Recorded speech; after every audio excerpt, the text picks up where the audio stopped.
G20 summit खत्म हुई भी नहीं थी कि बीजेपी का आईटी सेल दुगने जोश से एक्टिव हो गया। सोशल मीडिया पर हर चीज की तरह G20 समिट के लिए भी पूरा क्रेडिट मोदी जी को देने की होड़ शुरू हो गई।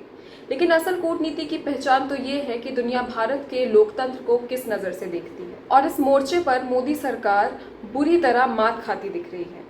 नमस्कार, मैं कशिश सिंह और आप देख रहे हैं मॉनिटर। G20 के दौरान मणिपुर में अनिश्चितकालीन कर्फ्यू रहा ताकि कई महीनों से जारी हिंसा की लपट दुनिया की नजरों में न आ सके। लेकिन ये मामला संयुक्त राष्ट्र में भी उठ गया। संयुक्त राष्ट्र मानवाधिकार परिषद ने मणिपुर ही नहीं, हरियाणा के नूह को लेकर भी चिंता जाहिर की, जहां कुछ दिन पहले सांप्रदायिक हिंसा हुई थी। यूएन मानवाधिकार परिषद ने मणिपुर और हरियाणा में हुई हिंसा पर भारत को ध्यान देने का सुझाव दिया है।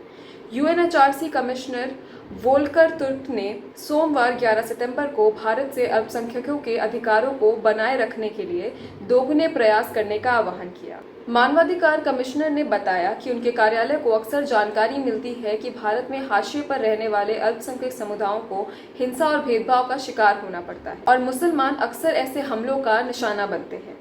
हाल ही में उत्तरी भारत में हरियाणा के गुरुग्राम में ऐसा ही हुआ। पिछले महीने विश्व हिंदू परिषद द्वारा निकाली गई यात्रा के दौरान भड़की हिंसा के बाद पूरे हरियाणा में दंगे फैल गए। एक हफ्ते से अधिक समय तक चले सांप्रदायिक हिंसा के इस दौर में कम से कम 7 लोगों की मौत हो गई और 400 से ज्यादा लोग घायल हुए। वोल्कर तुर्क ने यूएन मानवाधिकार परिषद में पूर्वोत्तर राज्य मणिपुर का भी जिक्र किया, जहां पिछले 4 महीने से जारी जातीय हिंसा का कोई अंत नहीं दिख रहा है। उन्होंने कहा कि मणिपुर में अन्य समुदाय भी मई से हिंसा और असुरक्षा का सामना कर रहे हैं। रिपोर्ट्स के मुताबिक 200 से ज्यादा लोगों की मौत हो चुकी है और 70,000 से ज्यादा लोग विस्थापित हुए हैं।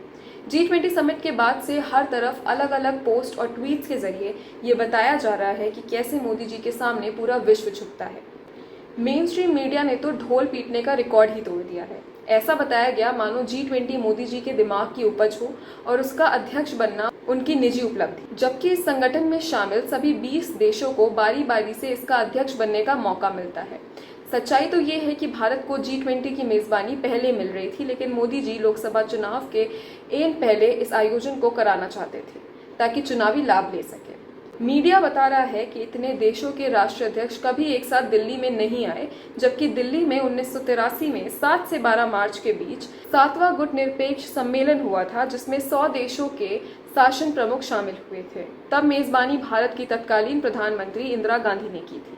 नरेंद्र मोदी की सरकार और सरकार के चरणों में लौट रहा मीडिया पुरजोर कोशिश कर रहा है कि देश के लोग मणिपुर या हरियाणा की खबरों से बेखबर रहे, लेकिन जब यूएन ह्यूमन राइट्स कमीशन में इसकी चर्चा होती है, पूरी दुनिया का मीडिया इसकी जानकारी देता है, तब भारत के सबसे बड़े लोकतंत्र होने के खिताब पर भी सवाल उठता है। हालांकि भारतीय मीडिया के हाल पर अब किसी को अचरज नहीं होता, क्योंकि प्रेस फ्रीडम इंडेक्स में भारत 161वें नंबर पर पहुंच गया है।